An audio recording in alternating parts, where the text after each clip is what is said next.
Hello guys, ਕੀ ਹਾਲ ਚਾਲ? Hop ਕਰਦਾ ਤੁਸੀਂ ਸਾਰੇ ਜਣੇ ਘੈਂਟ ਹੋਵੋਗੇ ਤੇ ਚੜ੍ਹਦੀ ਕਲਾ 'ਚ ਹੋਵੋਗੇ। ਤੇ ਬਈ ਅੱਜ ਆਪਾਂ ਲੈ ਕੇ ਆਏ ਇੱਕ ਹੋਰ ਰਿਐਕਸ਼ਨ ਵੀਡੀਓ। ਇਹ ਵੀਡੀਓ ਹੈ ਹਸਲਰ ਤੇ ਜੋ YouTube ਚੈਨਲ ਹੈ ਬਾਈ ਦਾ, ਉਹਦੀ ਇੱਕ ਵੀਡੀਓ ਆਈ ਹੈ। ਇੱਕ ਦਿਨ ਪਹਿਲਾਂ ਵੀਡੀਓ ਆਈ ਹੈ ਤੇ ਇਹ ਵੀਡੀਓ ਹੈ ਇੱਕ ਮਹਾਨ ਮਹਾਰਾਜਾ ਉੱਤੇ। ਤੇ ਅੱਧਿਆਂ ਤਾਂ ਪਛਾਣ ਹੋ ਗਈ ਹੋਣੀ ਹੈ, ਉਹਨਾਂ ਦਾ ਨਾਮ ਸੀ ਮਹਾਰਾਜਾ ਰਣਜੀਤ ਸਿੰਘ। ਤੇ ਵੀਡੀਓ ਦਾ ਟਾਈਟਲ ਹੈ rise of Maharaja Ranjit Singh and Sikh empire in Hindi. ਤੇ ਇੱਕ ਦਿਨ ਪਹਿਲਾਂ ਵੀਡੀਓ ਆਈ ਹੈ ਤੇ ਆਪਾਂ ਦੇਖਦੇ ਹਾਂ ਕਿਵੇਂ ਵੀਡੀਓ। ਤੇ ਬਿਨਾਂ ਕਿਸੇ ਦੇਰੀ ਤੋਂ ਆਪਾਂ ਕਰਦੇ ਹਾਂ शुरू।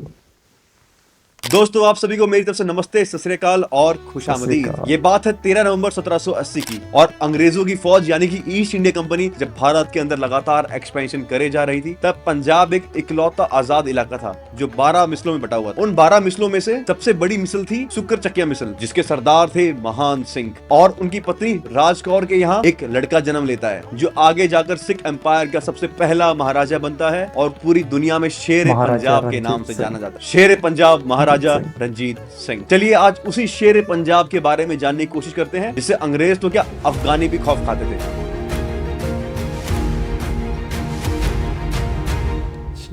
रंजीत सिंह का जन्म गुंजरनवाला में हुआ था, जो आज की डेट के अंदर पाकिस्तान की बाउंड्रीज में आता है। पैदा होते ही उनके जीवन का संघर्ष शुरू हो जाता है। छोटी सी उम्र में उन्हें चेचक हो गया था, जिसे आप स्मॉल पॉक्स के नाम से जानते हैं। वो तो बच जाते हैं, लेकिन उनकी लेफ्ट आई खराब हो जाती है और वो इस एक आंख के खो जाने से कमजोर बिल्कुल भी नहीं हुए, बल्कि आगे जाकर वो एक ऐसे महाराजा बनते हैं जो सभी धर्मों के लोगों को एक आंख से देखते थे। हाँ, ਮਹਾਰਾਜਾ ਰਣਜੀਤ ਸਿੰਘ ਸਾਰੇ ਧਰਮਾਂ ਦੇ ਜਿੰਨੇ ਵੀ ਧਰਮ ਸੀਗੇ, ਭਾਵੇਂ ਸਿੱਖ ਤਾਂ ਹੈਗੇ ਸੀ। ਮਹਾਰਾਜਾ ਰਣਜੀਤ ਸਿੰਘ ਕਿਸੇ ਵੀ ਧਰਮ ਨੂੰ ਅੱਡ ਅੱਡ ਨਹੀਂ ਦੇਖਦੇ ਸੀ। ਉਹ ਸਾਰਿਆਂ ਨੂੰ ਇੱਕ ਅੱਖ ਨਾਲ ਦੇਖਦੇ ਸੀ, ਮਤਲਬ ਸਾਰਿਆਂ ਨੂੰ ਬਰਾਬਰ समझते ਸੀਗੇ। और महज 10 साल की उम्र में वो अपने जीवन का पहला युद्ध लड़ते हैं अपने पिता के बराबर में खड़े होकर। लेकिन जब वो 10 ਸਾਲ ਦੀ ਉਮਰ, ਮੈਂ 25 साल ਦਾ अंदाजा। 1792 में 12 साल के होते हैं तो उनके पिता गुजर जाते हैं, और इसी 12 साल के रंजीत सिंह को सबसे बड़ी मिसल शुक्र चकिया मिसल का सरदार बना दिया जाता है। कहा जाता है कि उनकी सेना में 15,000 सैनिक थे, और इस 12 साल के सरदार के दो सबसे बड़े दुश्मन थे, वेस्ट से आने वाले लुटेरे अफगानी और पूर्व दिशा में लगातार फैलती हुई गौरों की फौज यानी कि ईस्ट इंडिया कंपनी। लेकिन इस 12 साल के नौजवान का एक तीसरा दुश्मन भी था, अपने खुद के सिख बरादरी के लोग यानी कि भंगी सरदार। भंगी उन्हें इसलिए कहा जाता था, वो 24 घंटे नशे के अंदर रहते थे और आपस में ही लड़ते रहते थे। और उन दिनों भंगी सरदारों ने लाहौर पर कब्जा कर लिया था, जो कि उस टाइम पर बहुत ही इंपॉर्टेंट लोकेशन हुआ करती थी, जिसके कारण लाहौर में रहने वाले लोगों को बहुत ही ज्यादा डर लगने लग गया था, क्योंकि ये भंगी सरदार आपस में ही लड़ते रहते थे, किसी को भी मारते काटते पीटते, और लेडीज की सेफ्टी को भी खतरा था। तो इतने ज्यादा अनसेफ इन्वायरमेंट में लाहौर के मुसलमान और काफी सारे वीआईपी लोग रंजीत सिंह को चिट्ठी लिखते हैं और बोलते हैं, भाई आ जाओ और लाहौर पे कब्जा कर लो और हमें इनसे बचा लो। लाहौर उन दिनों पावर का कैपिटल हुआ करता था। उस टाइम कहा जाता था कि जो लाहौर पे राज करता है वो पूरे पंजाब पर राज करता है, और रंजीत सिंह को ये बात समझ आ चुकी थी। इसीलिए 1799 में लाहौर के लिए निकलते हैं। तो क्योंकि लाहौर के लोग भंगी सरदारों के राज से राहत चाहते थे, तो वो रंजीत सिंह के लिए लाहौर के दरवाजे खोल देते हैं, और रंजीत सिंह के आने की खबर सुनकर 3 में से 2 भंगी सरदार ऐसे ही भाग जाते हैं। लेकिन तीसरे सरदार चित सिंह शहर के अंदर हजूरी बाग में 500 सैनिकों की फौज के साथ तैनात हो जाते हैं। जाहिर सी बात है, 500 सैनिकों से रंजीत सिंह की फौज का सामना करना नामुमकिन था। तो तीसरे भंगी सरदार चित सिंह बिना लड़े ही हथियार डाल देते हैं, और रंजीत सिंह उसकी जान बख्श देते हैं और उसके परिवार के साथ शहर निकाला दे देते हैं। और ऐसे ही 1799 में रंजीत सिंह ने बिना खून का एक कतरा बहाए हुए लाहौर पे कब्जा कर लिया था। और उस टाइम पर ये बहुत ही बड़ी बात थी, जब इंसान मुंह से नहीं तलवारों से ज्यादा बात किया करते थे। और लाहौर में हुई ये जीत रंजीत सिंह की लाइफ का एक सबसे बड़ा टर्निंग पॉइंट था, क्योंकि इसी जीत ने सिख एम्पायर की नींव रखी थी। और 2 साल बाद ही 1801 में लाहौर के अंदर रंजीत सिंह का पहला बेटा खरक सिंह पैदा होता है, और उसी साल 1801 में रंजीत सिंह को बैसाखी के दिन महाराजा का खिताब दे दिया जाता है, और बाकायदा इसकी ताजपोशी भी होती है, और सिख एम्पायर की बुनियाद और मजबूत कर दी जाती है। अब रंजीत सिंह को रोकना नामुमकिन सा हो गया था, और लाहौर पर फतेह हासिल करने के बाद जम्मू, नूरपुर, चिन्नौट और जंग भी उनके राज का एक हिस्सा बन जाते हैं। जम्मू से लेकर लाहौर और लाहौर से लेकर रावलपिंडी तक सब महाराजों को सलामी ठोकते थे और टैक्स अदा किया करते थे। लेकिन महाराज को अपने राज की शान बढ़ाने के लिए एक तोप चाहिए थी, जमजमा तोप। लेकिन ये जमजमा तोप अमृतसर के भंगी सरदारों के कब्जे में थी। 1805 में महाराजा अमृतसर के भंगी सरदारों से अपनी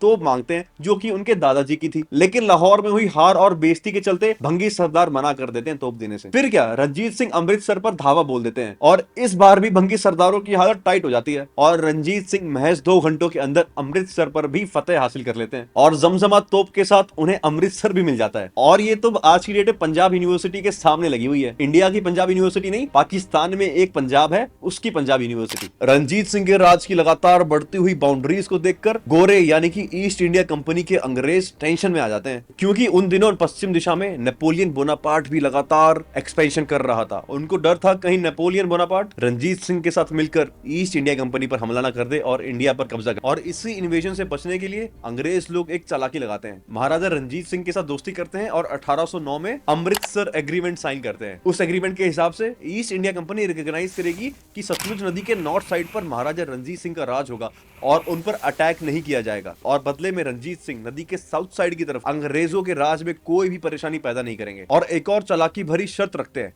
कि अगर पश्चिम से अगर नेपोलियन बोनापार्ट ने इंडिया के ऊपर हमला किया, रंजीत सिंह के सिख एम्पायर को ईस्ट इंडिया कंपनी की मदद करनी पड़ेगी उससे लड़ने में और उसे वापस भेजने के अंदर। और इस एग्रीमेंट से अंग्रेजों को 2 तरफा फायदा होता है, वो पश्चिम से आने वाले नेपोलियन बोनापार्ट के हमले को रोक पाएंगे और साथ ही साथ अफगान से आने वाले जो लुटेरे हैं उनके सामने रंजीत सिंह एक ढाल बनकर खड़ा हो जाएगा और अंग्रेजों का राज जो इंडिया पर चल रहा है वो चलता रहेगा हमेशा। और इसी बात को लेकर काफी लोग रंजीत सिंह को क्रिटिसाइज करते हैं और कहते हैं कि अगर वो चाहते तो इंडिया को अंग्रेजों के राज से आजाद करवा सकते थे। और वहीं पर काफी लोग बोलते हैं कि रंजीत सिंह के पास इतनी बड़ी फौज नहीं थी कि वो ईस्ट इंडिया कंपनी का सामना कर पाए। आप मुझे कमेंट सेक्शन में बताइए महाराजा ने सही किया या गलत किया। महाराजा का सिख एम्पायर तो लगातार एक्सपेंशन करता रहा, लेकिन उनकी एक बचपन से ख्वाहिश थी कोहिनूर हीरे को हाथ में पकड़ने की, क्योंकि उस टाइम पर यह माना जाता था जिसके पास भी कोहिनूर होगा वो दुनिया का सबसे ताकतवर राजा होगा। लेकिन दिक्कत की बात यह थी महाराजा को पता नहीं था कि यह हीरा किसके। कोहिनूर ਦੀ ਬੜੀ ਇੱਕ ਖਤਰਨਾਕ ਕਹਾਣੀ ਹੈ। ਜੇਲ੍ਹ ਵੀ ਕੋਹਿਨੂਰ ਗਿਆ ਹੈਗਾ। ਥੋੜ੍ਹੇ ਟਾਈਮ 'ਚ ਭਾਵੇਂ ਜਿੱਡੀ ਵੀ ਵੱਡੀ ਤਾਕਤ ਸੀ ਉਹ, ਥੋੜ੍ਹੇ ਸਮੇਂ ਬਾਅਦ ਉਹ ਤਾਕਤ ਖਤਮ ਹੁੰਦੀ ਗਈ ਹੈ ਇੱਕ ਕਰਕੇ।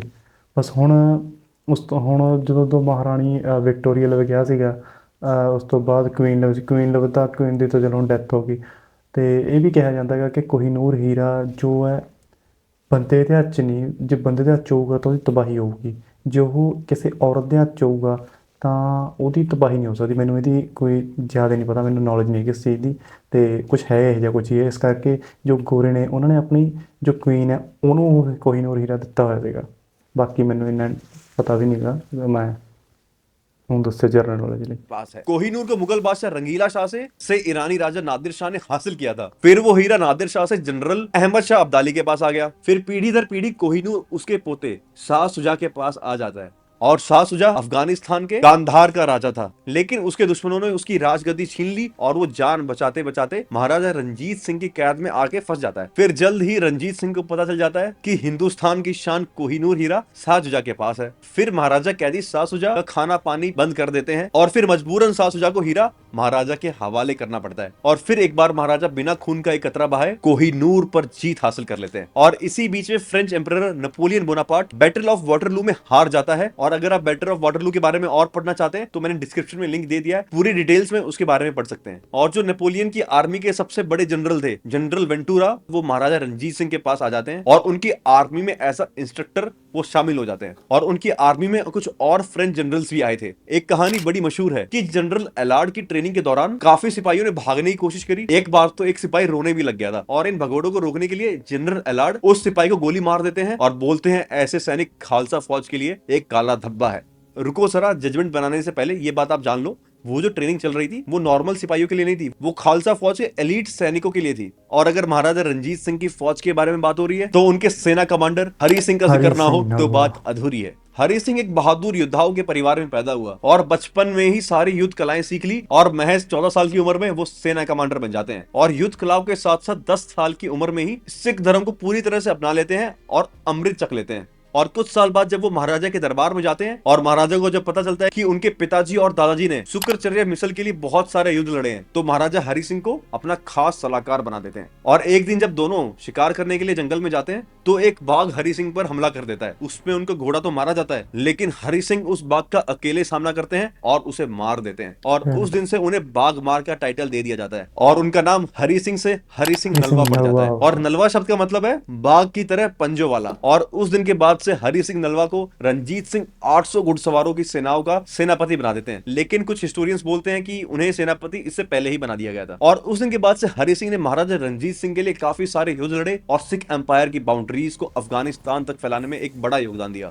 और आप यकीन नहीं करोगे, 1808 में जब हरि सिंह नलवा सिर्फ 17 साल के थे, वो सियालकोट पे हमला कर देते हैं और महाराजा रणजीत सिंह का झंडा वहां पर भी फहरा देते हैं। और इसके बाद हरि सिंह नलवा ने अठोक, महमूद कोट, मुल्तान और कश्मीर में लड़ाई लड़ी और सिख एम्पायर की बाउंड्रीज को वहां तक फैला दिया। और यहाँ पर आप एक बात जान लो, भारत पर जितने भी लुटेरों ने हमला किया वो अफगानिस्तान के खैबर पास के रास्ते से आते थे। और हरि सिंह नलवा ने अफगानिस्तान के इसी खैबर पास पर बने जमरूद पर कब्जा कर लिया था। और कब्जा करने के बाद हरि सिंह ने जमरूद के ऊपर एक किला बनवा दिया था ताकि अपने देश की बाउंड्रीज की सिक्योरिटी की जा सके और अफगानी चोरों को अपने देश से बाहर रखा जा सके। और महाराजा रणजीत सिंह एक इकलौते ऐसे राजा हैं जिनका राज अफगानिस्तान के खैबर पास तक फैल चुका था। यहाँ तक कि अफगानिस्तान के लोगों में और उनकी सेना में महाराजा रणजीत सिंह का और हरि सिंह नलवा का खौफ बहुत बुरी तरह से फैल चुका था। और ये डर इतना फैल चुका था, अफगानिस्तान की औरतें जब उनके बच्चे रात को सोते नहीं थे तो वो बोलते थे, सो जा वरना नलवा आ जाएगा। और यही डायलॉग गब्बर सिंह अपनी मूवी के अंदर भी बोलता है। यहाँ तक कि आज की डेट में आप उनके परिवार के ऊपर बने गानों को रिपीट में सुनते हैं। एनिमल मूवी का सॉन्ग अर्जुन वैली। अगर आप उनके बारे में और जानना चाहते हो तो कमेंट सेक्शन में मुझे बता देना, हम एक और वीडियो बना देंगे। अब वापस आते हैं महाराजा रणजीत सिंह के राज के ऊपर। महाराजा खुद ज्यादा पढ़े लिखे नहीं थे।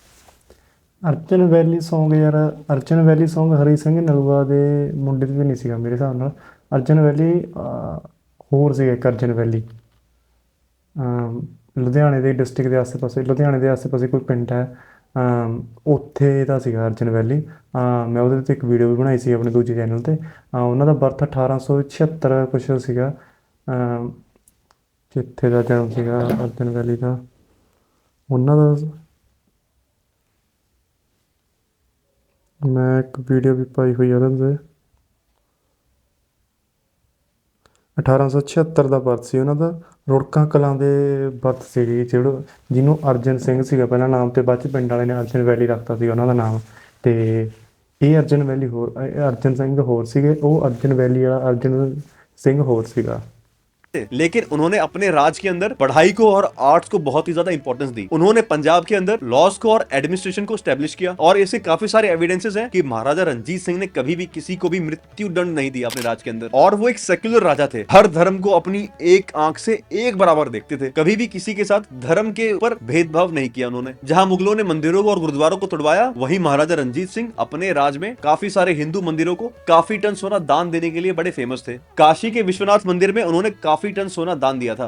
दुनिया के सबसे बड़े हीरे कोहिनूर को कब्जे में लेने के लिए सारे राज्य पीछे पड़े थे। वहीं महाराजा रणजीत सिंह की इच्छा थी कोहिनूर हीरे को जगन्नाथपुरी के मंदिर के प्रतिष्ठित भगवान जगन्नाथ को अर्पित किया जाए। और उन्होंने ही हरि मंदिर साहिब में गोल्ड प्लेटिंग करवाई, जिसके बाद से पूरी दुनिया हरि मंदिर साहिब को गोल्डन टेम्पल के नाम से जानने लगी। बेशक पूरी दुनिया उनके राज को सिख एम्पायर के नाम से जानती है। और आप यकीन नहीं करोगे, इतने बड़े सिख एम्पायर में सिखों की पॉपुलेशन सिर्फ 9% थी। और जितने भी इंपॉर्टेंट पोर्टफोलियोज थे उनके एम्पायर के अंदर, वो सिर्फ सरदारों के पास नहीं थे, हिंदुओं को और मुसलमानों को भी बराबर हक दिए गए। उनकी सेनाएं काफी सारे हिंदू सेनापति भी थे, जैसे कि दीवान चंद, मोखम नायर, और मुस्लिम सेनापति भी थे जैसे कि इलाही बख्श, मियाइन गोवा खान। और लगातार इतने सारे जंगों में शामिल होने के बाद 1830 के बाद महाराजा लिमिट से ज्यादा शराब पीना शुरू कर देते हैं और बीमार रहने लग जाते हैं। और महाराजा को 1835 की तेज बारिश वाली रात को पहला पैरालिसिस का अटैक आता है, जिसके बाद उनकी राइट साइड की बॉडी पैरालाइज हो जाती है और उन्हें बोलने में भी काफी ज्यादा प्रॉब्लम्स का सामना करना पड़ता है। लेकिन उसके बावजूद भी वो अपनी प्रजा के लिए दरबार लगाते रहते थे। लेकिन फिर 1.5 साल बाद उन्हें एक और पैरालिसिस का सेकंड अटैक आता है, जिसके बाद उनकी चलने फिरने की शक्ति एकदम खत्म हो जाती है और उन्हें बेड पर रहने के लिए मजबूर होना पड़ता है। लेकिन 1 साल बाद फिर तीसरा पैरालिसिस का अटैक आता है और जो वो थोड़ा बहुत भी बोल पाते थे वो भी बोलना बंद कर देते हैं। और सभी को लगने लग गया अब महाराजा जिंदा नहीं बच पाएंगे। यहाँ तक कि अंग्रेजों ने भी मेडिकल हेल्प के लिए अपना हाथ आगे बढ़ाया, लेकिन महाराजा रणजीत सिंह साफ मना कर देते हैं और अपना इलाज अपने ही फिजिशियन कम मंत्री कम खास दोस्त फकीर अजीजुद्दीन से करवाते हैं। और जब लास्ट टाइम पर सारी उम्मीदें खत्म हो गई थी तो महाराजा को काफी सारे उपहार, सोना चांदी, हाथी घोड़े नजराने में दिए जाते हैं। लेकिन होनी को यार कौन रोक सकता है। और 27 जून 1839 को महाराजा रंजीत सिंह की डेथ हो जाती है। और उन दिनों सती प्रथा काफी प्रचलन में थी। अंग्रेजों ने काफी कोशिश भी करी उसे बैन लगाने की। सती प्रथा में होता क्या था कि पति की मृत्यु के बाद उसकी हाँ। पत्नी उसी चिता में जलकर अपनी जान दे देती थी। और इसी सती प्रथा को आगे बढ़ाते हुए महाराजा रंजीत सिंह की 4 बीवियां उनकी चिता पर जलकर मरने का ऐलान कर देती हैं। और महाराजा रंजीत सिंह की मृत्यु का फायदा उठाते हुए अंग्रेज 1845 में और 1848 में सिख एम्पायर के साथ 2 लड़ाइयां करते हैं। और 1848 के युद्ध में अंग्रेज लाहौर पर भी कब्जा कर लेते हैं। और ऐसे ही भारत का आखिरी आजाद इलाका पंजाब भी अंग्रेजों के कब्जे में आ जाता है। और अंग्रेजों ने सिख एम्पायर की आखिरी उम्मीद महाराजा रंजीत सिंह के आखिरी बेटे दिलीप सिंह, जो कि उस टाइम पर सिर्फ 10 साल के थे, अंग्रेज उन्हें दिलीप लंदन सिंह। भेज देते हैं पढ़ाई के बहाने से। आगे चलकर दिलीप सिंह ने काफी कोशिश की पंजाब में वापस आने की। यहां तक कि एक बार तो उन्होंने रशिया की भी मदद लेने की कोशिश करी थी, लेकिन वो अपनी इस कोशिश में नाकामयाब रहते हैं। और अगर आप उनके इस संघर्ष के बारे में और जानना चाहते हैं तो मैंने डिस्क्रिप्शन में एक किताब का लिंक दिया है, आप उसे जाके पढ़ सकते हैं। और अगर आप एक फिल्म के थ्रू ये सब जानना चाहते हैं तो उनके ऊपर बनी फिल्म द ब्लैक प्रिंस को आप देख सकते हैं। और कुछ साल पहले एक सर्वे कंडक्ट किया था बीबीसी ने, जिससे हमें पता चलता है कि महाराजा रंजीत सिंह को दुनिया भूली नहीं है। उनकी जो गिनती है दुनिया के सबसे महान शासकों में से एक में होती है आज की डेट के अंदर भी। और आज की डेट में जो सिख एम्पायर था वो काफी टुकड़ों में बट चुका है। कुछ हिस्सा पार्टीशन के बाद पाकिस्तान के पंजाब में चला गया। और जो इंडिया का पंजाब था उसके भी मल्टीपल डिविजन्स हुए हैं। उसी में से 2 डिविजन्स हरियाणा और पंजाब के बीच में एक बहुत ही बड़ा विवाद चल रहा है SYL कनाल को लेकर। अगर आप उसके बारे में जानना चाहते हैं तो आप ये वीडियो देख सकते हैं। और अगर आप आतंकवादी संत जरनैल सिंह खालसा भिंडरेवाला के बारे में जानना चाहते हैं तो आप ये वीडियो देख सकते हो। ਇਹ ਤਾਂ ਸੀਗੀ ਕਹਾਣੀ ਮਹਾਰਾਜਾ ਰਣਜੀਤ ਸਿੰਘ ਦੀ। ਤੇ ਸਭ ਨੂੰ ਪਤਾ ਯਾਰ ਮਹਾਰਾਜਾ ਰਣਜੀਤ ਸਿੰਘ ਇੱਕੋ ਇੱਕ ਰਾਜੇ ਸੀਗੇ ਜਿਹੜੇ ਸਾਰੇ ਲੋਕ ਸਾਰੇ ਧਰਮਾਂ ਨੂੰ ਇੱਕ ਮੰਨਦੇ ਸੀ। ਮਤਲਬ ਸਾਰਿਆਂ ਨੂੰ ਇੱਕ ਤਰੀਕੇ ਨਾਲ ਦੇਖਦੇ ਸੀਗੇ, ਕੋਈ ਭੇਦਭਾਵ ਨਹੀਂ ਸੀਗਾ। ਕਿ ਮਤਲਬ ਜਿਵੇਂ ਇਹਨਾਂ ਨੇ ਦੱਸਿਆ ਹੈਗਾ ਬਾਈ ਨੇ ਹਸਲਰ ਨੇ ਕਿ ਉਹਨਾਂ ਦੇ ਦਰਬਾਰ 'ਚ ਸਾਰੇ ਸੀਗੇ, ਹਿੰਦੂ ਵੀ ਸੀਗੇ, ਮੁਸਲਮਾਨ ਵੀ ਸੀਗੇ, ਸਾਰੇ ਤਰ੍ਹਾਂ ਦੇ ਧਰਮਾਂ ਦੇ ਲੋਕ ਹੁੰਦੇ ਸੀਗੇ ਅਤੇ ਉਹਦੇ ਦਰਬਾਰ 'ਚ ਹੁੰਦੇ ਸੀਗੇ। ਇਹ ਸੀ ਕਹਾਣੀ ਮਹਾਰਾਜਾ ਰਣਜੀਤ ਸਿੰਘ ਦੀ ਬਾਏ ਹਸਲਰ। ਅਤੇ ਜੇ ਤੁਹਾਨੂੰ ਵੀਡੀਓ ਇਨਫੋਰਮੇਟਿਵ ਲੱਗੀ ਤਾਂ ਚੈਨਲ ਨੂੰ ਸਬਸਕ੍ਰਾਈਬ, ਵੀਡੀਓ ਨੂੰ ਲਾਈਕ ਸ਼ੇਅਰ ਜ਼ਰੂਰ ਕਰ ਦਿਓ। ਅਤੇ ਤੁਹਾਨੂੰ ਮਿਲਦੇ ਹਾਂ ਅਗਲੀ ਵੀਡੀਓ 'ਚ। ਉਨੀ ਦੇਰ ਤੱਕ ਥੈਂਕ ਯੂ, ਸਤਿ ਸ਼੍ਰੀ ਅਕਾਲ।